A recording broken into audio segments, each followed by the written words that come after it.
Buenas tardes a todos, bienvenidos a todos los que están conectados, principalmente a los disertantes que nos acompañan y que a continuación nos enriquecerán con cada uno de los temas a desarrollar. Damos comienzo a este evento virtual llamado Conociéndonos 2024, cuyo tema a tratar es neurodesarrollo y señales de alarma. El objetivo del evento es dar a conocer la importancia del neurodesarrollo, saber a qué debemos prestar atención o cuáles son las señales de alarma, saber si existe la detección temprana, profundizar en lo que se conoce como higiene de pantallas y abordar los aspectos que tienen que ver con la alimentación y nutrición en esta área. Por último, todo lo novedoso de las terapias complementarias o terapéuticas con caballos. Este evento se realiza a beneficio de la ONG Módulos Sanitarios, cuya misión es la de mejorar la calidad de vida de las familias que viven en zonas de emergencia con la construcción de baños y promoviendo los hábitos de higiene. En esta oportunidad ayudaremos al grupo que trabaja en Córdoba y con lo recaudado se comprarán juegos de toalla y toallón, ya que fue lo solicitado por la ONG. Recibiremos las colaboraciones a través de la cuenta del Banco Galicia 4156-409-9-076-5, alias Conociéndonos, a nombre de Analia Mabel Trucha. Vamos a dejar el link fijado para que puedan hacer las donaciones en todo momento. Vamos con la primer disertante, vamos con Dayana Leiva, que es licenciada en nutrición, recibida en la Universidad de Belgrano, Buenos Aires. Magíster en salud materno-infantil, trabajó como becaria en el Hospital Garrahan. Actualmente trabaja en nutrición asistencial en el Hospital de Alta Complejidad Presidente Juan Domingo Perón de Formosa, pediatría y adultos, y es docente de dietoterapia en la Universidad de la Cuenca del Plata, Formosa. Bienvenida, licenciada Leiva, a Conociéndonos. Hola, buenas tardes. Muchas gracias por la ¿Cómo estás? invitación, ¿Todo chicos. bien?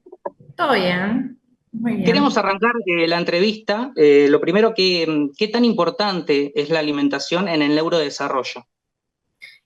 Y la alimentación es importante en todos los aspectos y en el neurodesarrollo, obviamente, desde las etapas más tempranas, ¿sí? Sabemos que la nutrición cumple un factor muy importante en lo que es formación, crecimiento del niño, del adolescente, del adulto, ¿sí? Y desde la panza, es decir, del proceso de gestación, desde que ese feto ya se aporta, ya es necesario una buena alimentación para que crezca un niño saludable, para que sea un adulto que pueda desarrollarse en este mundo, ¿sí? Sabemos que hay nutrientes esenciales y muy importantes y los requerimientos son muy distintos dependiendo de la etapa que estemos hablando, es decir, no es lo mismo el requerimiento de nutrientes para un momento de gestación, para la embarazada en sí y para ese bebé que se está formando, para un niño de 1 año, para un niño de 5 años, un adolescente, un adulto joven o un adulto mayor, ¿sí? En líneas generales es importante una alimentación balanceada, lo voy a repetir mucho esto, variada, adaptada a cada persona, al contexto, al lugar, a la cultura. Gracias a Dios hay nutrientes por todos lados, así que entre más variado, mucho mejor. Por eso es muy importante. Sabemos que hay incluso la leche materna. Está formulada, la naturaleza es tan sabia que está formulada de tal forma que aporta los nutrientes necesarios para el momento. No es la misma la composición nutricional de la leche de un bebé recién nacido, que los primeros 5 días se llama calostro, que tiene mucho aporte, perdón, de grasas, por ejemplo, y eso es justamente porque es un momento donde el niño está formando todo su cerebro, el tubo neural es más que nada desde la panza, por ejemplo, seguramente, vos interrumpime si yo hablo porque me Sí, engancho. no, te quiero irme echando consultas que se me Dale, ocurren mientras hablas. Por ejemplo, no sé, dale. periodos, alimentos que estén prohibidos durante la gestación. No prohibidos, pero sí, esto no. Alimentos que directamente no. Y mira, ya son cada vez menos los alimentos que están prohibidos durante la gestación. Hay mucho mito sobre esto, incluso hay muchos que te dicen que hasta que le cambian el sabor a la leche, por ejemplo, algunas madres te refieren que cuando comen papa, no el sabor, sino más que nada el bebé presenta más gases, por ejemplo, se distiende más y teóricamente no tendría que pasar eso. Sí, por ejemplo, no se recomienda el consumo de pescados crudos durante la gestación. Hay algunos países donde sí, pero en nuestro país donde hay todavía muchas cuestiones de regular y lo que es el control bromatológico todavía está medio, quizás no lo recomendamos. Sí, durante el embarazo es muy importante y sobre todo para el desarrollo neural del niño, que es lo que después va a prevenir que se forme la espina bífida, que es cuando faltan ciertas vitaminas durante principalmente los primeros meses de gestación, que es el ácido fólico, que siempre se suplementa a las embarazadas, y el hierro, siempre va como de la mano. Y el ácido fólico tiene mucho que ver con esto. Igualmente, el ácido fólico, por ejemplo, lo podemos encontrar en algunos alimentos como los vegetales de hojas verdes, algunos cítricos, algunas legumbres, algunas harinas fortificadas, pero aún así siempre es necesario la suplementación, porque la verdad es que hay muchos chicos con estas alteraciones y estos defectos en el tubo neural que después obviamente desencadenan un montón de otras patologías. Perfecto. Te hago otra consulta. ¿Qué recomendaciones darías a los padres sobre cómo integrar nutrientes clave en la dieta diaria de sus hijos de forma práctica y atractiva para ellos? Porque a veces, digamos, los chicos con un alimento sano no se sienten atraídos y quizás sí más por un paquete colorido en un supermercado. Mira, es bastante amplia la pregunta que me haces porque tiene mucho, ¿sabes qué pasa con los chicos? Lo que yo veo en consulta es que a veces vienen los padres con los chicos y esperan que el cambio, o sea, que uno trabaje directamente sobre los niños. Obviamente que el abordaje va a ser distinto dependiendo de la edad, de la problemática y demás. Pero la realidad es que cuando uno trabaja en pediatría, se trabaja con toda la familia. Los cambios vienen desde el núcleo familiar. Y entonces vos no podés insistir en que un chico te coma frutas y verduras cuando los padres no lo consumen, por ejemplo, o cuando en la casa no es habitual. Entonces es hábitos desde el núcleo familiar. Para que sea más atractivo, una de las herramientas más sencillas no sencillas, lleva su tiempo, y más si los padres no están acostumbrados o los tutores, es esto de que sea habitual el consumo de frutas y verduras. Remarco esto porque es lo que más cuesta incluir, y aunque no lo creas, me está costando más incluir en los adultos que en los niños últimamente, por suerte. Porque son ellos lo que en las escuelas se está trabajando mucho esto en los últimos años, pero que ellos se involucren en la preparación de sus alimentos, que se ofrezcan distintas texturas, distintos sabores, los colores, jugar con los colores. También algo que por ahí, si no comes, no vas a tener tal premio. O sea, no hablar, no el castigo, ¿sí? Bueno, no tenés ganas de comer hoy, no sé, esta ensalada, no importa, el tomate de esta forma no pasa nada, y al otro día quizás, o a los 2 días, se vuelve a ofrecer el tomate, pero en forma de salsa, por ejemplo, por darte un ejemplo. Claro. Así, ir ofreciendo de distintas formas, desde el juego, hablándolo, relacionándolo con otras cuestiones. Y algo muy importante que tiene mucho que ver con el neurodesarrollo es la exposición a las pantallas, por ejemplo. Que mientras esté comiendo, algo que hace mucho es poner, bueno, que esté la tele prendida o los celulares, tablets, sí, el celular es. Entonces los chicos no son conscientes de lo que están comiendo, ¿sí? ¿No? Es como, y obviamente es más el rechazo, entonces hablar, que el momento de la comida sea un momento de familia, digamos, aprovechar como es. Y en los casos que, por ejemplo, chicos que tienen restricciones alimentarias, no sé, celíaco, diabetes, ¿que existen alternativas para estos casos? Sí, sí, en el caso de, bueno, hay muchísimos tipos de restricciones alimentarias. En el caso de celiaquía existen un montón de productos, gracias a Dios, y existen muchas, lo único de esos productos libres de gluten son caros, capaz. Existen programas a nivel nacional donde se les suministran cajas, por ejemplo acá en Formosa, si te anotás en ese programa, les dan mensualmente una caja con estos productos para ellos. Pero si no, tienen la opción de elegir alimentos naturales, o sea, no necesariamente toda su alimentación se tiene que basar en harinas, ¿sí? Uno otra vez trabaja con esto de disminuir el consumo de alimentos procesados, porque no deja de ser un procesado por más que sea sin gluten.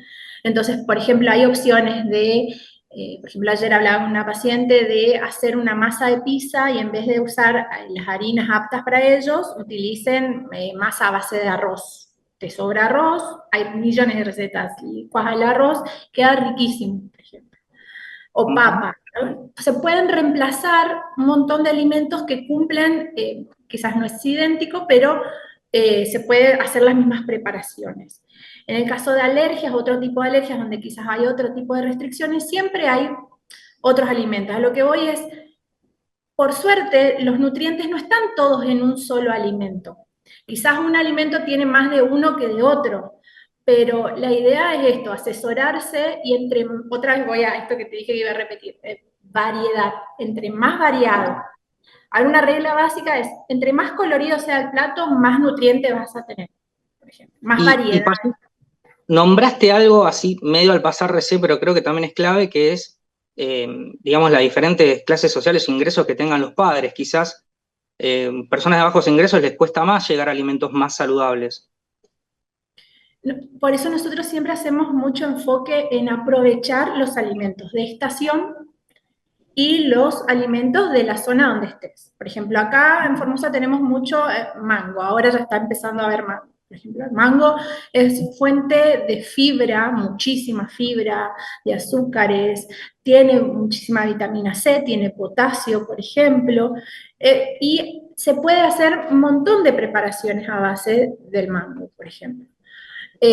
Bueno, hay alimentos, hay zonas donde tienen más banana, por ejemplo, la banana se puede utilizar en preparaciones para reemplazar los azúcares y de esta manera disminuir el consumo de azúcares, de alimentos procesados o azúcar refinada, por ejemplo. Es abrirse quizás a utilizar a los alimentos de otra manera, no de la forma tradicional, ¿sí? De animarse a combinar, incluso hay preparaciones, quizás es un poco raro, pero hay ensaladas que le agregan mango, por decirte así, agridulces. Es cuestión de probar. Bien, y una preguntita en cuanto al azúcar o los ultraprocesados, que bueno, muchos padres están preocupados por este tema. ¿Se puede dar algún ejemplo concreto de cómo afecta este alimento al neurodesarrollo y qué se puede usar para suplantarlo? Y el tema del azúcar es un gran estimulante en todo, sobre todo en los niños. Hay casos que afectan mucho más que en otros. Particularmente creo que el azúcar, el problema es la cantidad que uno le ofrece. O sea, no me sale la palabra, como decirlo que el azúcar es el culpable del todo. En realidad es... Demonizarlo. Eso, demonizarlo, eso quería decir. Sí, a ver, estamos hablando de un adolescente donde uno solo le permite el consumo de azúcar. Ponele que te diga que te dice, yo no puedo tomar la leche si es sin azúcar. Y cuidas las cantidades solo en desayuno y merienda, no se va a exceder, no va a ser tan estimulante. Ahora, si además consume gaseosas todo el día, te consume golosinas, facturas, o sea, está expuesto todo el tiempo, sí va a haber alguna afectación, en algunos casos particulares que otros. Y cómo reemplazar, las frutas tienen el azúcar natural, que es la fructosa, que no es un azúcar simple, pero no tiene tanto efecto como el azúcar refinada. Esto de consumir los alimentos sin el agregado de azúcar. Existen los edulcorantes, hay que ver también qué tipo de edulcorante, por ahí yo no aconsejo mucho, se trata de disminuir el consumo de edulcorantes en chicos muy chicos, también medir eso, hay casos, habría que consultar con un profesional porque hay casos y casos, y hay que ver cuáles. Pero, sí, esto se escucha bastante que el edulcorante en chicos no, pero no sé si es ahora, totalmente prohibido o se puede aportar de a poco. Exacto, pero viste que ahora están los octógonos, las leyendas que salen por ley en los rótulos. Y una de esas es que te avisa que tiene edulcorante. Porque sí, porque si no se piensa que porque es light y reemplaza el azúcar por edulcorante, es sano. Y no, no deja de ser un producto químico. Ojo, hay edulcorantes que son naturales, por eso hay que leer mucho.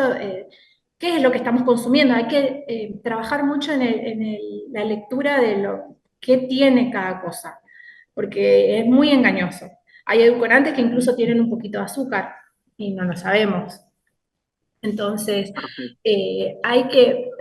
yo siempre voy a esto, entre más natural sea la alimentación, mejor.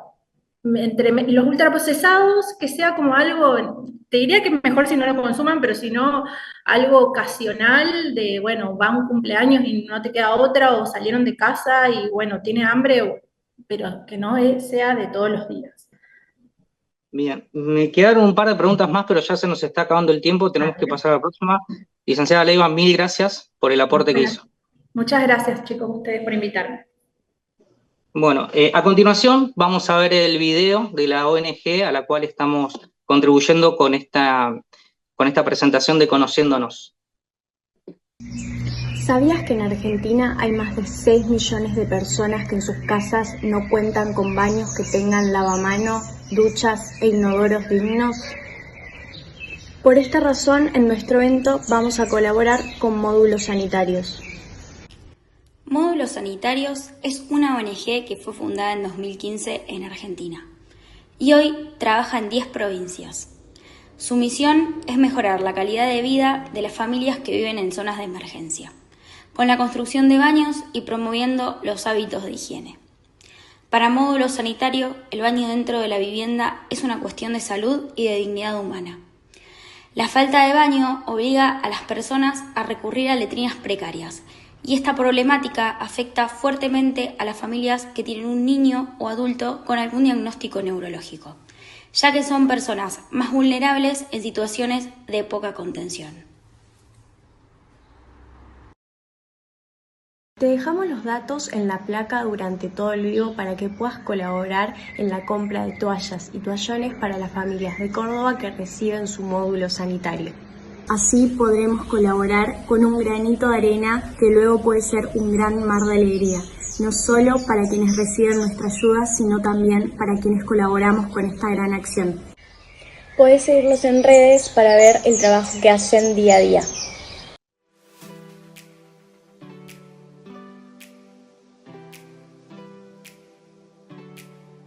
Bueno, a todos los que nos están escuchando, que nos están viendo, les recordamos que pueden hacer sus donaciones al CBU que figura debajo.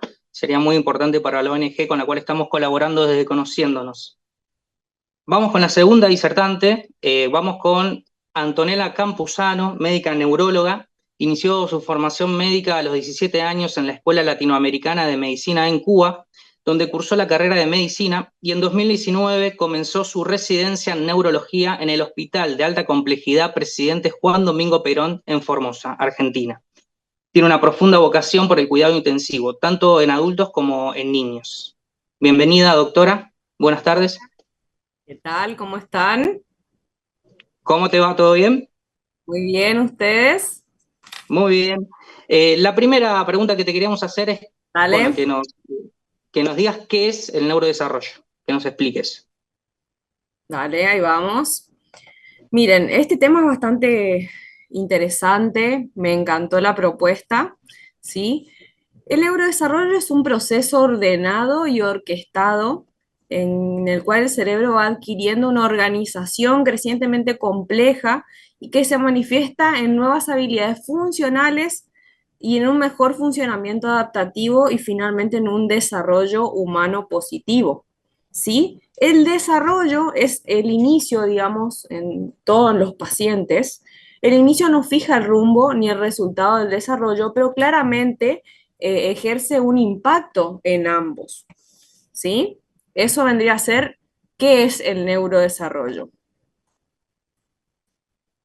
Es un Bien. proceso largo, ¿sí? Que es muy variable de acuerdo a cada paciente, Sí, tenemos pacientes que van un poquito más rápido que otros, que se toman un poco más de tiempo que otros, pero que son variables, ¿sí? Y que hay padres que por ahí son un poco más ansiosos, como esto, digamos, a público en general, tenemos todos estos especialistas que tenemos acá presentes, que saben que los papis siempre están preocupados, que tenemos tíos preocupados, abuelos preocupados, y que siempre estamos a predisposición de ellos por si tienen alguna duda, ¿sí?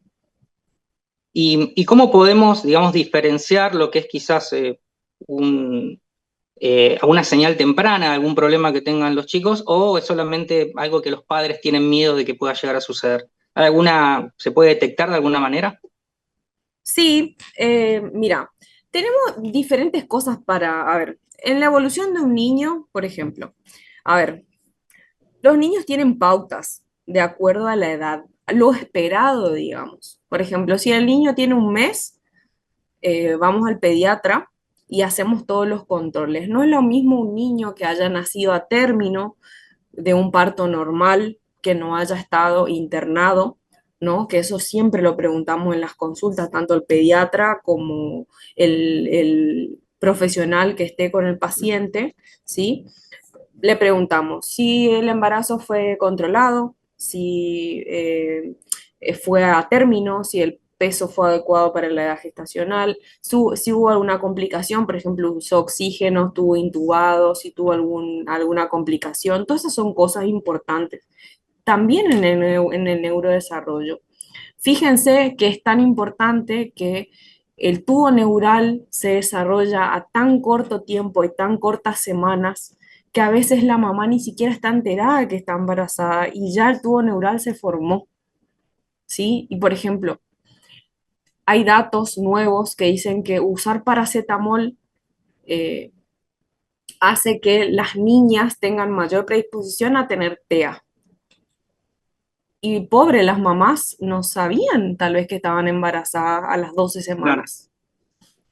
Entonces, por ejemplo, si a los 3 meses mi hijo no sostiene la cabeza, pero fue un niño prematuro, bueno, tengamos en cuenta de que fue un niño que sí va a tardar por ahí un poquito más.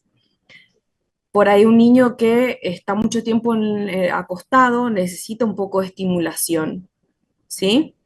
Hay niños que levantan un poquito más rápido la cabeza, sí, no quiere decir que el otro está atrasado, ¿sí? Hay niños que caminan al año o un poquito antes, que no quiere decir que el niño que al año y 3 meses no esté caminando o no esté queriendo dar sus primeros pasos está atrasado, simplemente son sus tiempos, ¿sí? Ahora, con respecto a las señales de alarma, sí que, ¿qué es lo que me preocupa? Hay muchos ejemplos para dar, pero voy a dar algunos. Por ejemplo, dentro de las consultas, llama muchísimo la atención, por ejemplo, en el juego. Los niños siempre quieren agradar, ¿sí? Si un niño está con otro y no le interesa agradar, eso es una señal de alarma, ¿sí? Siempre el niño va a querer agradarte a vos, buscar algo para llamar tu atención y poder llevarse bien con vos. ¿Sí? Si a él no le interesa estar con vos por A o por B, o vos te acercás y le demostrás algo, algo está pasando, ¿sí?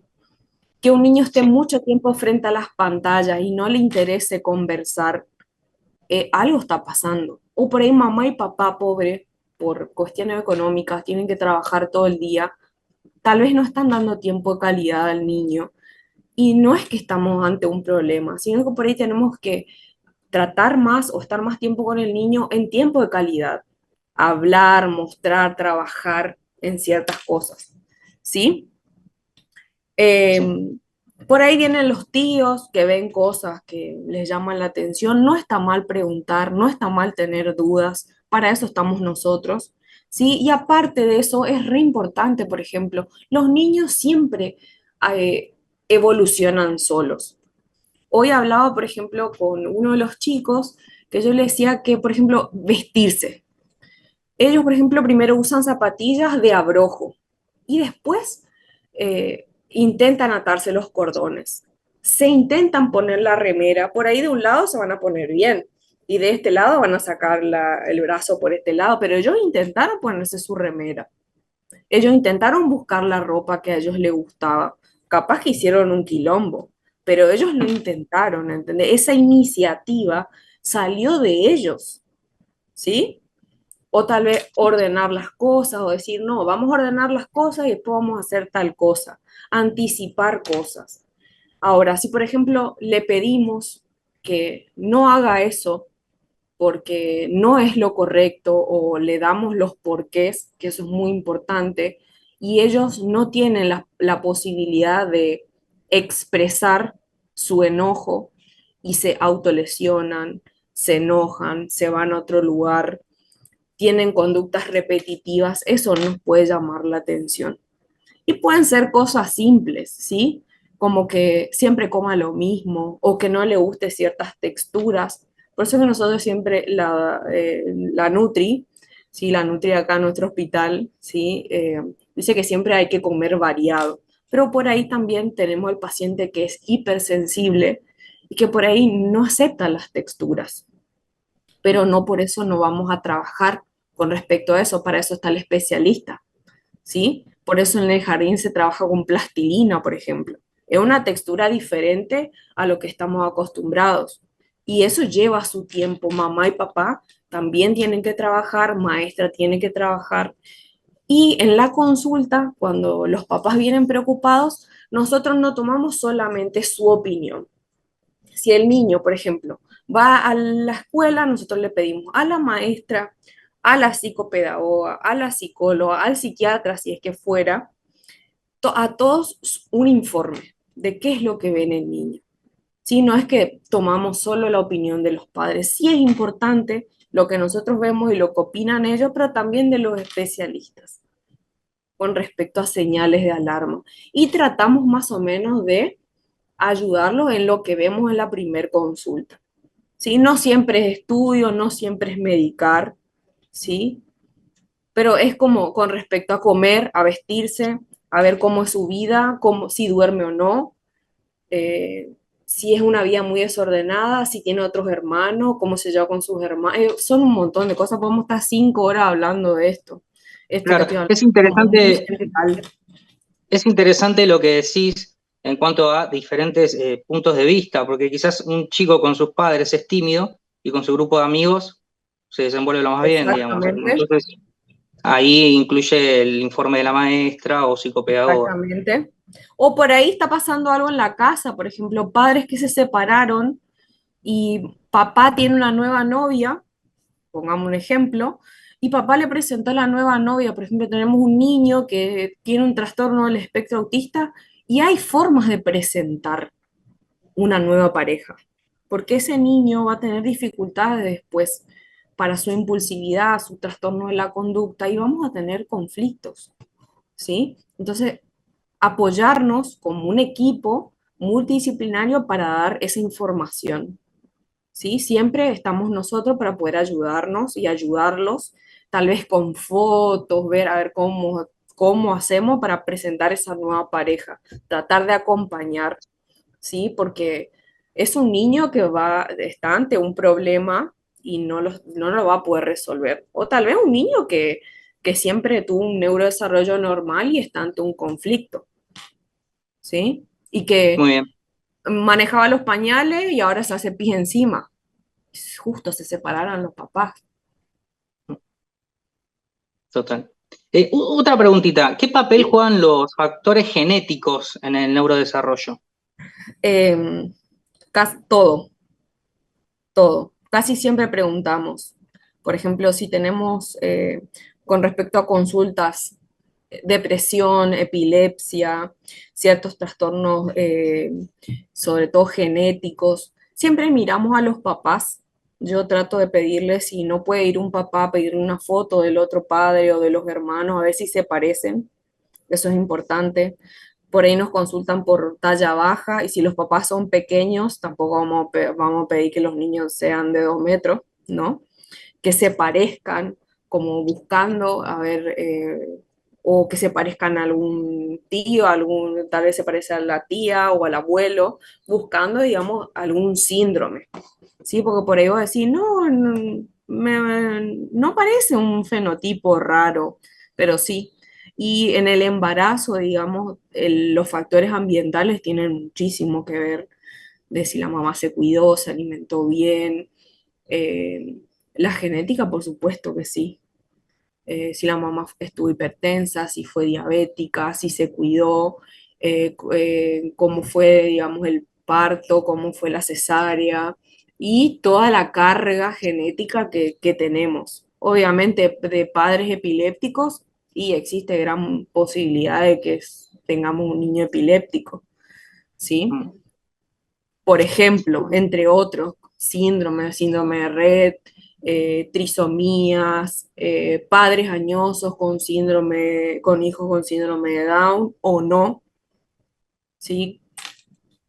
Perfecto. ¿Y Si alguien quiere hacer una pregunta. Sí, yo tengo otra de Sí. movida. ¿Cómo se identifican y cómo se abordan estos problemas? Digamos, ¿qué estudios se hacen para identificar el problema de cada chico?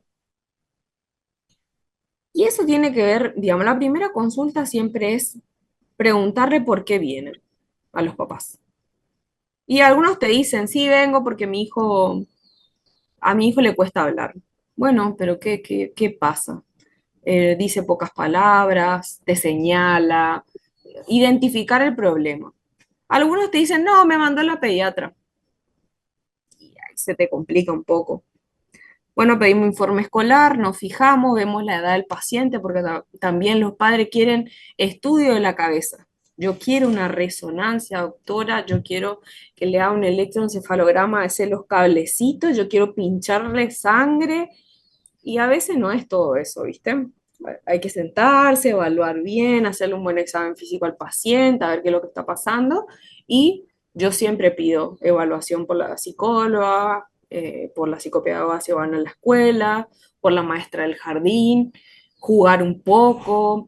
Por ello les pido que traigan los juguetes con los que están en la casa, la mochila de la escuela o el cuadernito con el que van a la escuela, digamos, todos los días, o algo para hacer, o a veces simplemente les pido que me dibujen un niño, que puede ser nena o varón, que me pongan un nombre como para evaluar a ver cómo está el paciente, ¿sí? Cómo se maneja la madre con él, o les pregunto, y depende de cómo sea el niño y cómo se aborda dependiendo de cada caso. Tenemos que identificar si el trastorno es de la conducta, si el trastorno es del lenguaje, si el niño no está teniendo dificultades en la escuela porque no escucha bien, porque no ve bien, porque mamá y papá no tienen tiempo, porque hay un síndrome genético, porque el niño está convulsionando, por ejemplo, porque la convulsión no es solo tónico-clónica, esa que vemos que el niño babea y le tiembla todo el cuerpo.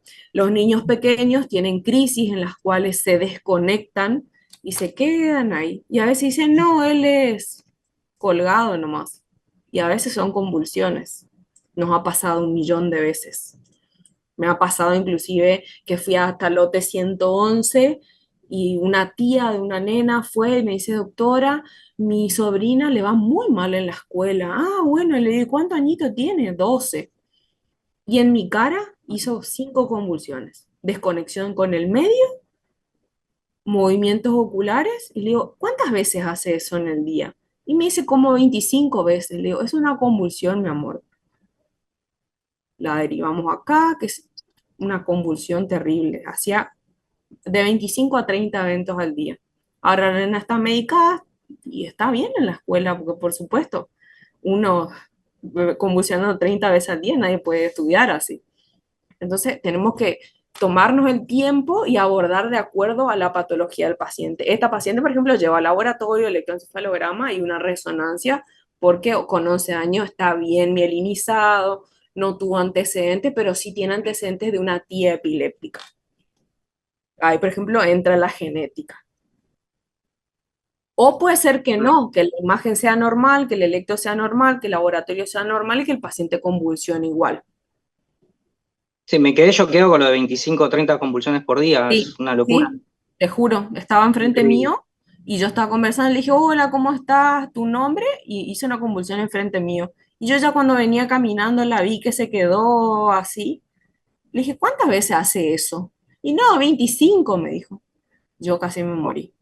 Y le di Tremendo. un anticonvulsivante que le juro que tenía en la mochila, porque como siempre, seguro que todos tenemos una barrita o un juguete de acuerdo a nuestra especialidad, ¿no es cierto? Y le di y la derivé urgente para acá. Yo no hago más niños, así hace hasta hace un tiempo, y lo derivé con mis colegas que sí hacen niños, pero sí arranqué medicación y ya vino un poco mejor. Pero fíjense, uno que dice, no, es colgado nomás y está haciendo un evento convulsivo. Claro, claro, tremendo. Eh, Mil gracias por el aporte que hiciste en conociéndonos. Eh, Tenemos que pasar a la siguiente disertante. Dale, no sé Vamos si con, alguien tiene alguna pregunta, estoy a a ver si en el disposición. chat hay alguna consulta. No, por ahora nada, pero bueno, cualquier cosita te la Muy mandamos en un bien, rato. tenemos igual mucho tiempo, como 5 horas si quieren hablar de estos 10 ejemplos nomás. Hice un Hasta las power 8 de la de mañana vamos a estar acá, un así que montón de cosas, pero no hablé nada, solo 10 ejemplos porque es tanto lo que podemos hablar. totalmente. Mil gracias. Dale, gracias a ustedes. Gracias por Bueno, invitarme. bueno, continuamos con Marcela Elefante, licenciada en psicología, con especialización en neuropsicología clínica en la UBA. Se dedica al neurodesarrollo hace más de 15 años, trabaja con infancias, hace evaluaciones diagnósticas y diagnóstico diferencial, y con niños con desafíos en neurodesarrollo. Bienvenida, licenciada Marcela Elefante, un gusto.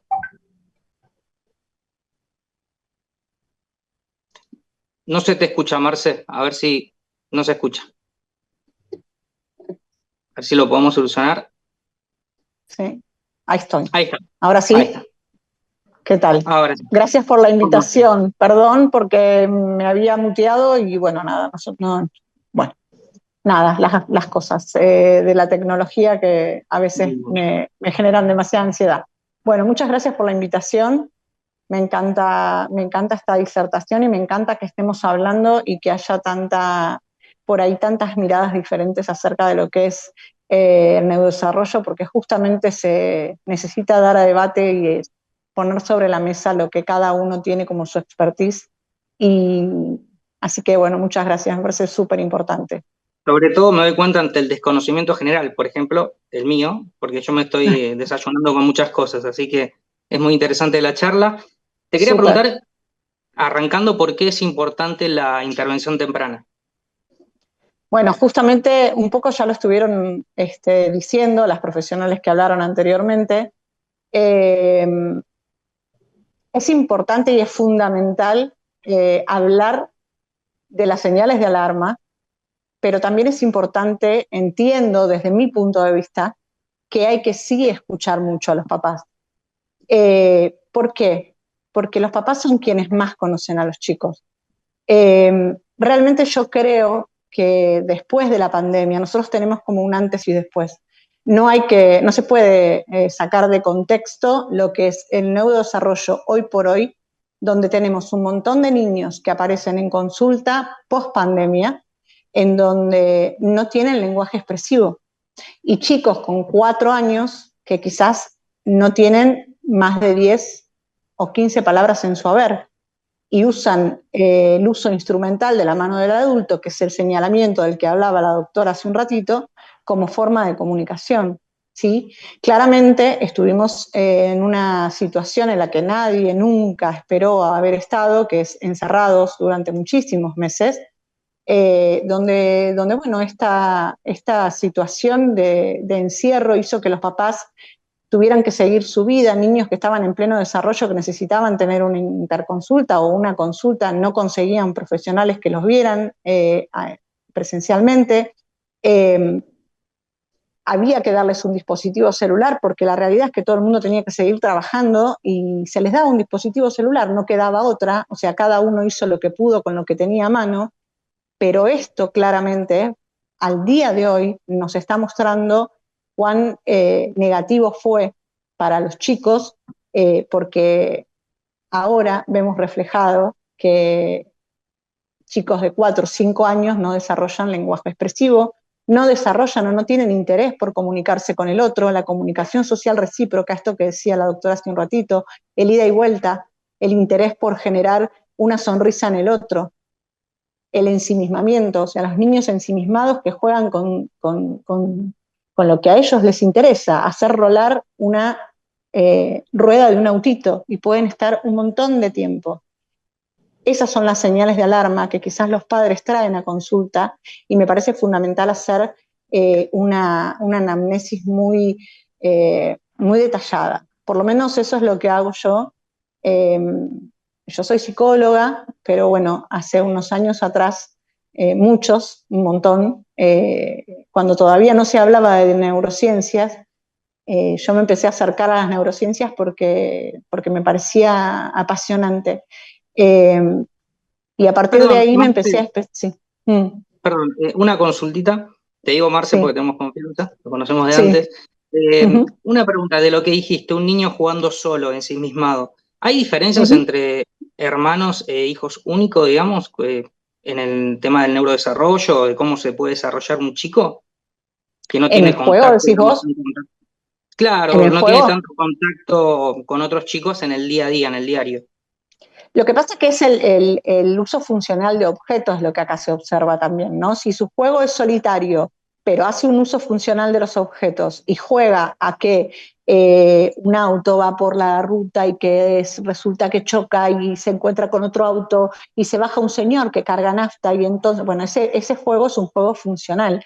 Es un juego solitario de un nene que le gusta jugar solo quizás y no tiene hermanos con quienes pelearse por los juguetes, pero sí hace un uso funcional de los objetos. El tema es cuando vos tenés un niño, que ahí está la señal de alarma, cuando el uso de los objetos no es funcional. O sea, el auto no es un auto. El auto tiene una rueda a la cual hacen girar y ese girar de la rueda es lo que le genera y donde tienen puesta toda la atención.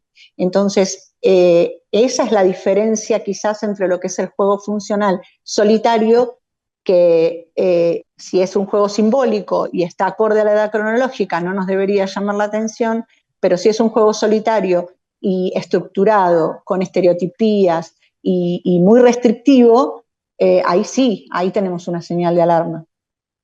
Bien. Y se da también bueno, se da también en el contexto escolar, porque los niños que tienen no tienen uso funcional de objetos y tienen un juego solitario, frente a un grupo de pares, también se aíslan, juegan solos y juegan exactamente a lo mismo. Apilan juguetes, apilan autitos, y en el jardín se observa muchísimo que ese niño no sociabiliza con pares.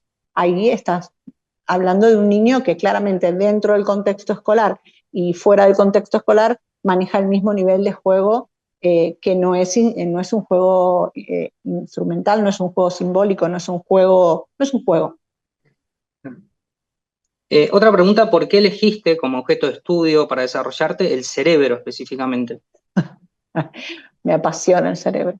El cerebro es hermoso. Yo creo que todo pasa por el cerebro. Desde tener conciencia de quiénes somos, o sea, de saber que nosotros somos nosotros, porque tenemos dentro de nuestro cerebro un almacencito de memoria a largo plazo donde guardamos toda la información de todo lo que fuimos y recordamos absolutamente todo, hasta poder procesar el lenguaje expresivo está dentro del cerebro, el lenguaje comprensivo también está dentro del cerebro, poder procesar las letras, por ejemplo, para poder aprender a estudiar, aprender a alfabetizar, aprender que la M con la A, la M y la A dicen ma, y se unen a otra M con la A y dicen mamá. Eso es maravilloso y eso se da dentro del cerebro. La relación con los pares, la sociabilización, la inhibición, el poder decir, esto no lo debo decir porque no está bien. Entonces trato de no decir lo que no debo en un lugar donde no corresponde. Esa inhibición también está en el cerebro, está en el lóbulo frontal. ¿Por qué otra cosa más me enamoré del cerebro? Yo me acuerdo que estaba hace muchos años, vuelvo a repetir, cuando todavía no se hablaba de neurociencias, yo escuché, estaba en una charla para de déficit de atención con hiperactividad de TDAH, que lo daban en la Fundación Favaloro hace muchos años, 18 años, y la escuché a la licenciada, también psicóloga, María Roca, que ella se dedica a adultos, yo me dedico a infancias, hablar del cerebro. Y ahí dije, ¿qué? Yo de esto tengo que saber. Y bueno, y ahí hice la especialización. La especialización la hice en la UBA. Fueron 4 años largos, porque además yo tenía un hijo muy pequeñito en ese momento, así que nada, fue un gran sacrificio, pero fueron 4 hermosos años donde aprendí un montón. Pero eso también es como todo, uno estudia, hace una carrera. ¿Perdón? Ahí sí. Ahí Ay, ponemos un video, sí, vamos a escucharlo. a ver.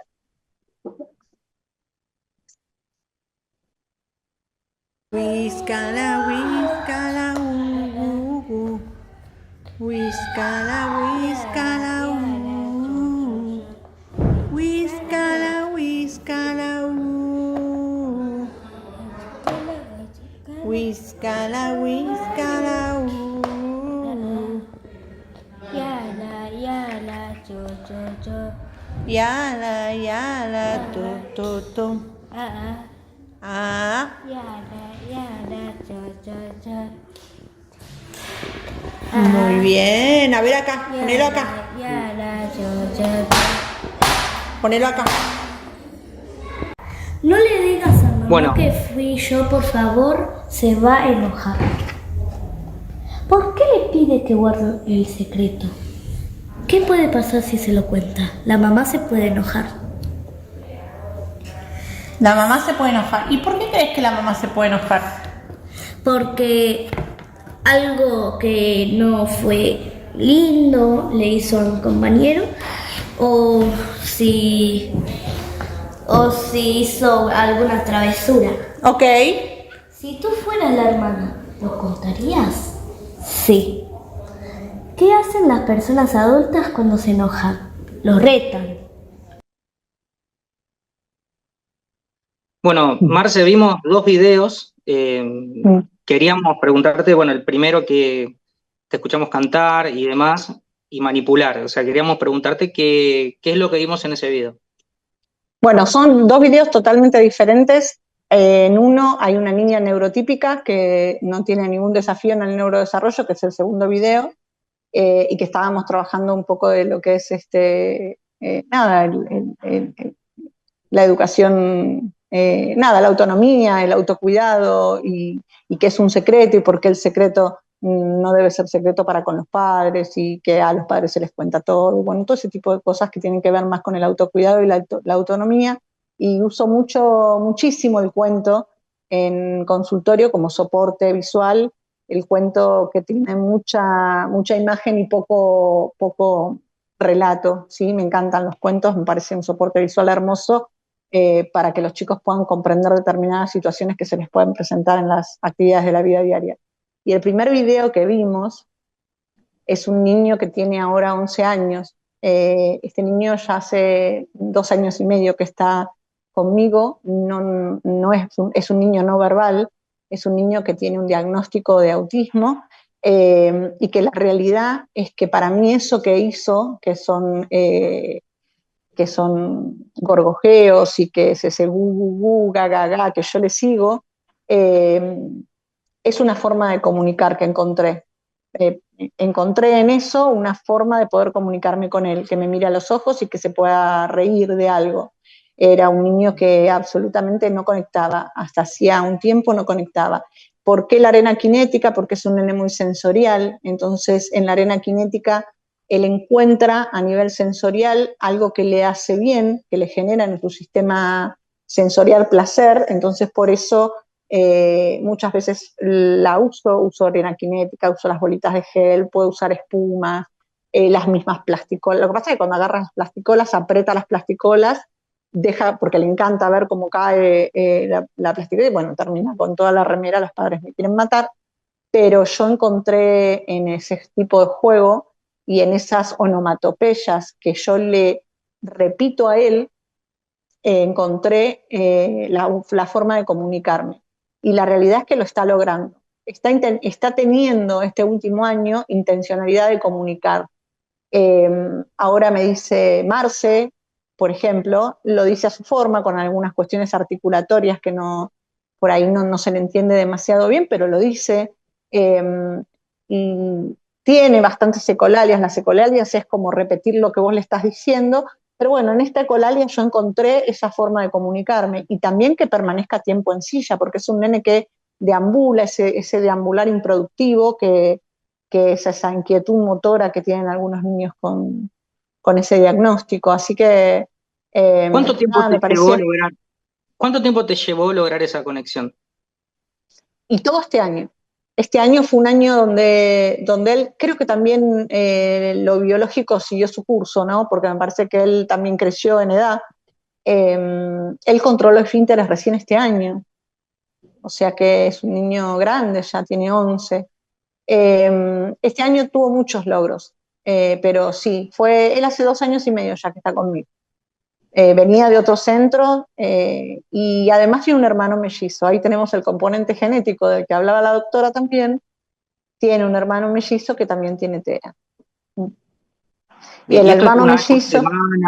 ¿Una vez por semana, una vez cada 15 días? ¿Cómo? Bueno, a él yo lo veo 2 veces por semana.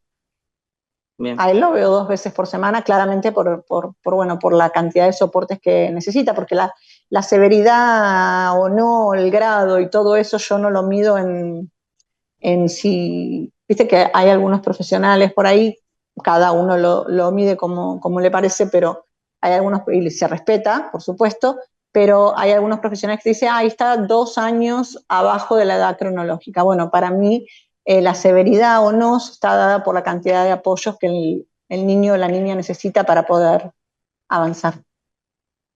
Perfecto. Marcela, me quedaron preguntas afuera, pero tenemos que seguir. Te agradezco. No pasa nada. No, por favor, gracias a ustedes. Muchísimas gracias a ustedes. Bueno, seguimos adelante con Conociéndonos. Les recordamos que este evento se realiza a beneficio de la ONG Módulos Sanitarios. Tienen el CBU en pantalla para colaborar para la compra de toalla y toallones para esta ONG, para la gente que vive en zonas de emergencia. Vamos con las últimas 2 disertantes. Son 2 personas. Por un lado tenemos a la licenciada María Celeste Díaz, licenciada en Fonoaudiología, con orientación neurolingüística. Hace 10 años que se dedica al trabajo en consultorio con niños que presentan desafíos en el neurodesarrollo, específicamente en el área de comunicación y lenguaje. Hace 3 años comenzó su formación en terapia asistida con animales y actualmente forma parte del equipo de quinoterapia en la Fundación de Emociones al Galope. Y por otro lado, tenemos a Julia Noemí García, profesora de equitación, estudió en ECUS Fidei y se recibió en el 95, trabajó en el sector hípico del Country del Paraíso en Guernica, también en el Club Hípico La Sofía de Montegrande. Realizó un perfeccionamiento de 6 meses de adiestramiento de caballos en Estados Unidos. Luego de dicha capacitación, se fue a trabajar a España, al hípico de Bedia, cerca de Bilbao. Actualmente trabaja en la institución Emociones al Galope, desempeñándose como encargada del entrenamiento de los caballos. Bueno, vamos a arrancar con bienvenida a las 2. Hola, bienvenidos, gracias. Hola, buenas tardes, ¿cómo andan? Gracias por la invitación. Gracias a ustedes. Las primeras preguntas van para la licenciada Díaz, María Celeste. ¿Por qué elegiste quinoterapia? ¿Cómo te enteraste? ¿Cómo llegaste a esta profesión? Bueno, les cuento un poquito, me sumo a todo lo que cuentan las chicas acerca del neurodesarrollo infantil y los desafíos. Yo como fonoaudióloga recibo chiquitines en edades muy tempranas, con dificultades, como decían Marce y Anto, sobre todo para hablar y para comunicarse. Las familias llegan muy angustiadas al consultorio y al principio yo los recibía en un espacio cerrado, un consultorio típico, imagínate. Y la realidad es que después de la pandemia, donde todas tuvimos que ser muy creativas para poder abordar a estos niños, me di cuenta que tenía que encontrar otra manera de abordar. presentar un abordaje diferente. Y empecé a investigar y me encontré con la terapia asistida con caballos, que nos presenta algo hermoso para las familias que vienen de tanto tiempo de tratamiento, cambia el lugar a donde van a atender a sus chicos. Y deja de ser una terapia que muchas veces es dolorosa, angustiante, porque bueno, nada, hay mucha gente, muchos chicos, muchos desafíos en los otros niños que ven, más los que tienen sus hijos, y el campo les abre la puerta a algo totalmente diferente. Excelente. Gracias, Celeste. Tengo muchas preguntas porque es un tema muy interesante para cada una, pero tenemos poco tiempo, entonces voy a ir mechando una pregunta y una pregunta cada una, si no les molesta. Para Julia ahora, ¿qué características debe tener un caballo para realizar la terapia? Bueno, yo les voy a hablar un poquito de, primero es el integrante fundamental de esta terapia. Si bien es equinoterapia porque existe un terapeuta, el otro elemento fundamental es el animal. ¿Y cuál es la característica que tiene que tener? En cuanto a físico, tiene que ser un animal que no sea muy grande, porque como es una terapia que está con gente alrededor, tiene que ser un animal que no tenga una altura muy grande para que las personas que estén colaborando al lado no se cansen. Parece una tontería, pero es importante que el caballo esté a la altura de los auxiliares y del terapeuta.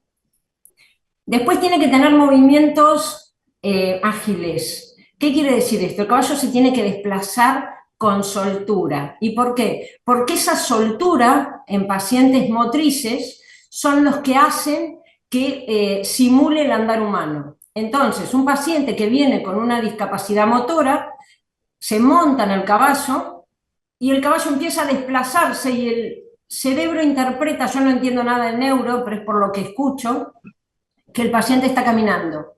Entonces, como el caballo simula el andar humano, como que se le hace un cortocircuito al cerebro. Y una persona que no estaba moviéndose, de repente se le empiezan a activar circuitos, no sé la terminología, pero como que empieza a desplazarse. Entonces empiezan a haber como conexiones neuronales que flashan, por decirlo de alguna forma. A lo que se refiere Juli es a los 3 principios básicos de la equinoterapia.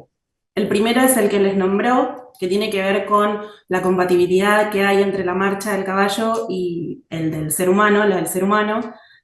Básicamente, para que ustedes lo entiendan simple, cuando el caballo se va moviendo, genera un movimiento parecido al andar humano, entonces repercute en el jinete. Eso en primer momento.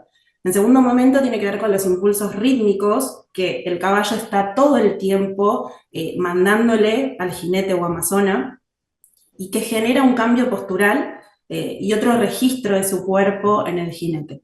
Y por último, el otro principio básico es la temperatura corporal del animal, que es de 38 grados centígrados, 2 grados por arriba del nuestro. ¿Y qué pasa? Constantemente está transmitiendo calor. Ese calor va a generar una relajación muscular en el jinete, que está comprobado científicamente que no solo ocurre en el momento de monta, sino también que se extiende hasta 6 horas después de que el niño montó.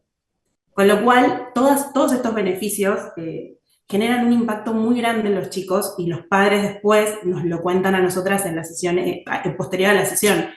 Digamos, toda esta sensación de relajación, de reducción de estrés, de equilibrio emocional, se sostiene en el tiempo.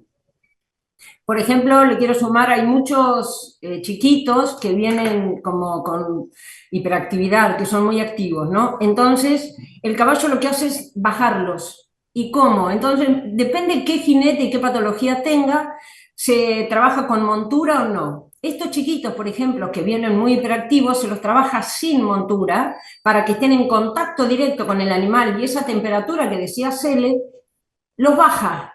Los relaja. Y está científicamente comprobado que el caballo, con que solo estés a 4 metros de él, genera un bienestar personal. Imagínate en contacto directo. Si a 4 metros ya genera un bienestar, imagínate estar encima y con ese desplazamiento.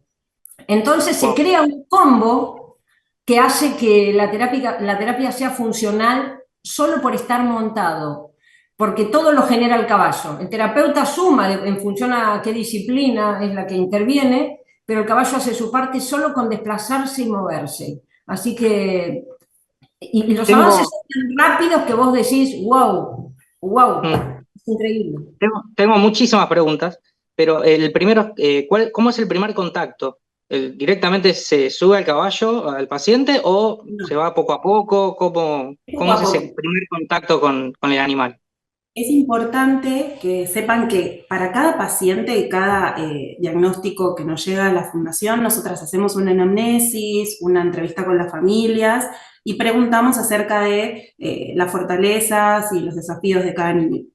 Una vez que conocemos el niño, vamos hacia donde están los caballos y vemos cómo responde al encuentro con el animal. ¿Sí? Por supuesto que previo les vamos enseñando las normas de seguridad, cómo presentarse desde adelante al caballo, por dónde no ir, cómo tocarlo.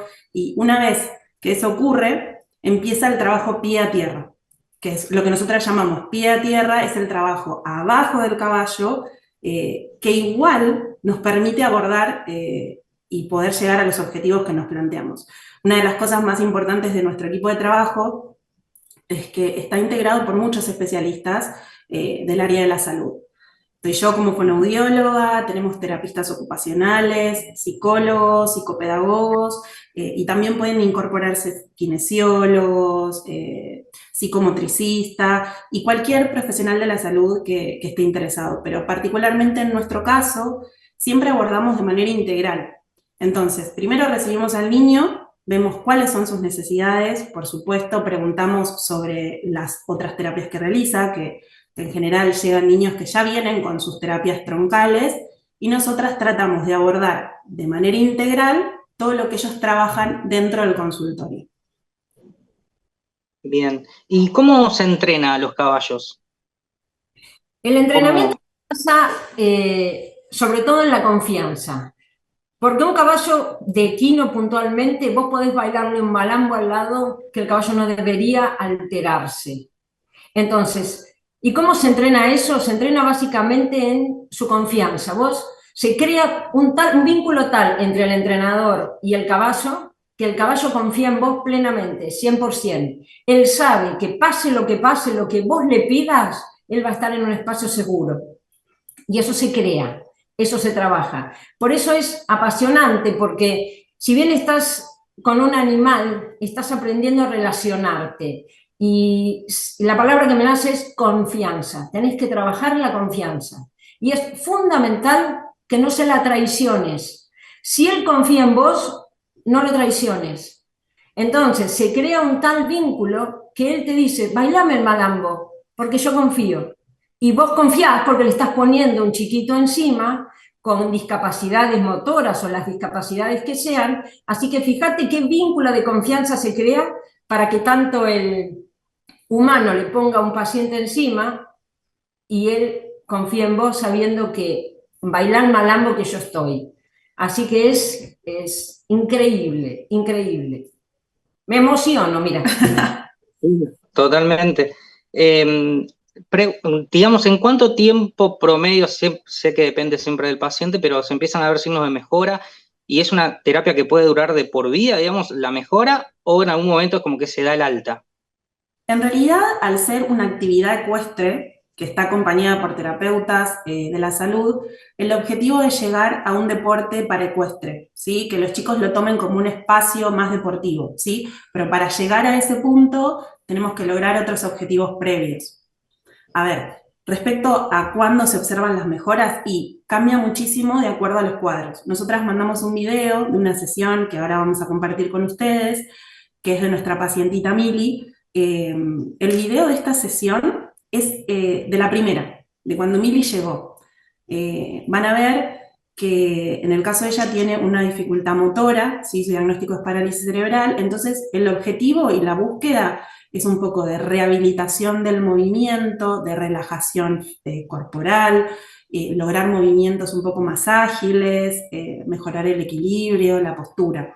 Y esos objetivos por ahí cuestan un poquitito más de acuerdo al diagnóstico que tiene nuestro pacientito.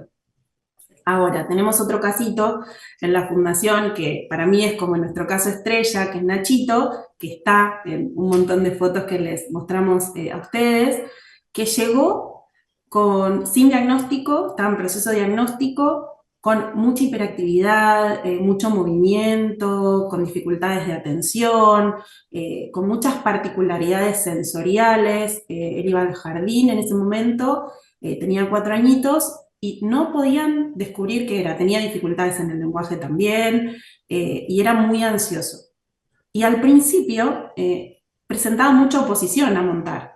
Es más, tenía miedo a los caballos, montó de manera gemela, que es una forma de montar, que es con uno de los terapeutas por detrás para generar seguridad.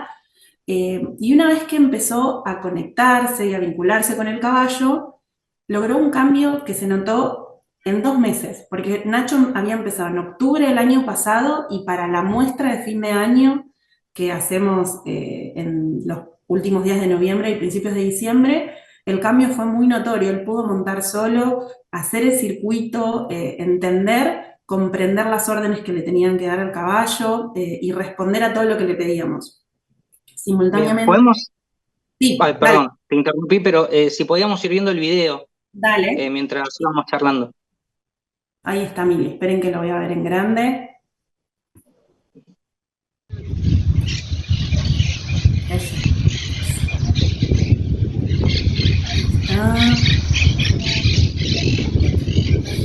Bueno, ahí como ven, la dinámica de la sesión en el equipo, tenemos un guía ecuestre, que es el que va a llevar al caballo, y se va a encargar de, como decía Julia, que si le bailan un malambo, él se tiene que portar bien.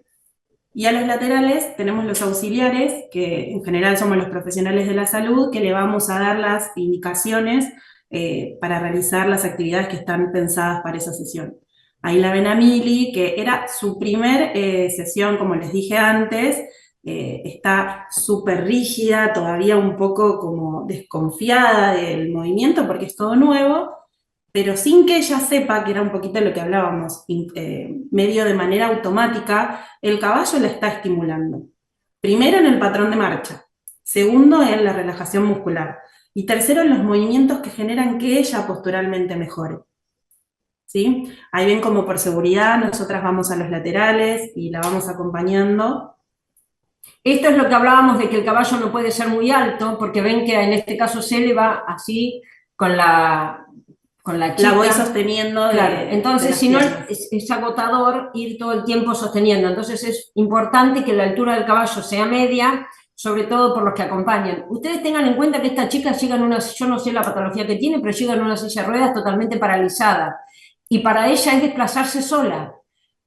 O sea que imagínense, muchas veces hablan de la sensación de libertad y de poder moverse.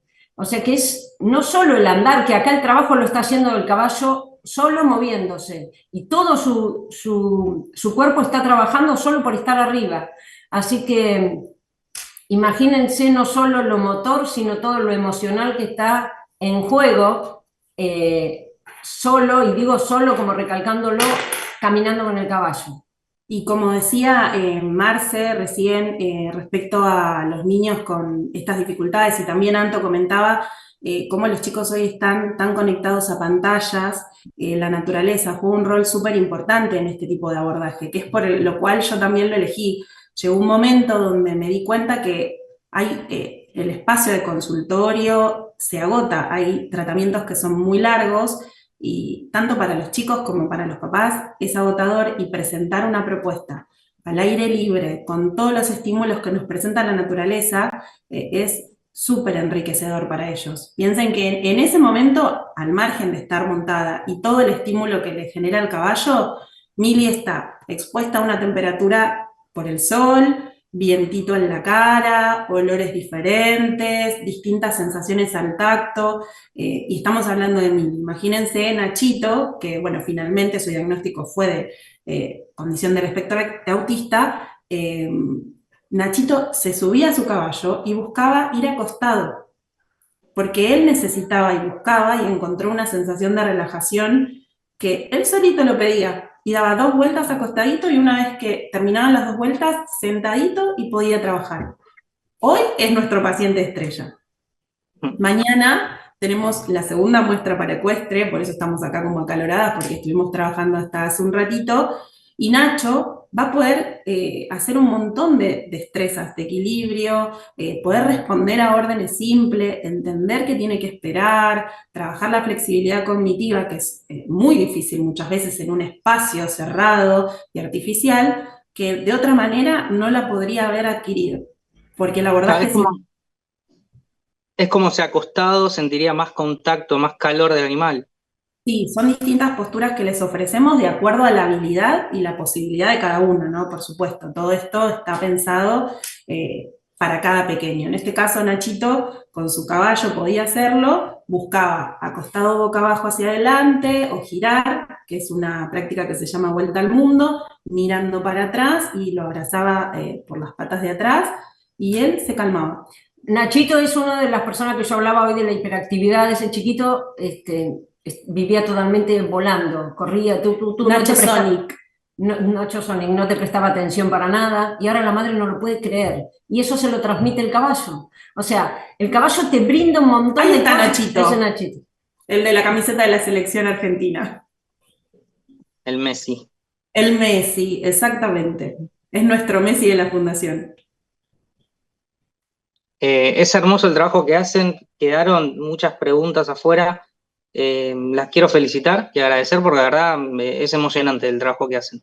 Gracias, Maxi. Gracias. Los invito a seguir a la Fundación en el Instagram, @emocionesalgalope, por si tienen alguna necesidad de informarse más y de participar. Mañana es la muestra, así que ahí van a ver un montón de fotos de todos los ejemplos de lo que estuvimos hablando recién. Bueno, sigan en IG, Emociones al Galope, ¿sí? Muchas gracias. Bueno, gracias. Seguimos adelante. Queremos recordarle de nuevo que la colaboración que pueden hacer para la ONG a la cual estamos ayudando con este evento, Conociéndonos 2024. Se acaba el tiempo, vamos con la presentación de quienes hicieron posible este evento. Este evento está organizado por los alumnos de la UAI que estudian la Tecnicatura en Organización de Eventos. A continuación nos presentamos Marina Nisset, de Monte Grande, Federico Ortigosa, de Formosa, María Laura Regueiro, de Buenos Aires, Analia Truccia, de Córdoba, Bárbara Rubert, de Pilar, Chiara Frigeri, de Rosario, Luna Zapala, de Marcos Paz, y Victoria Olazarri, de Buenos Aires. Gracias a todos por esta oportunidad también. Saludos. Vamos con Chiara ahora.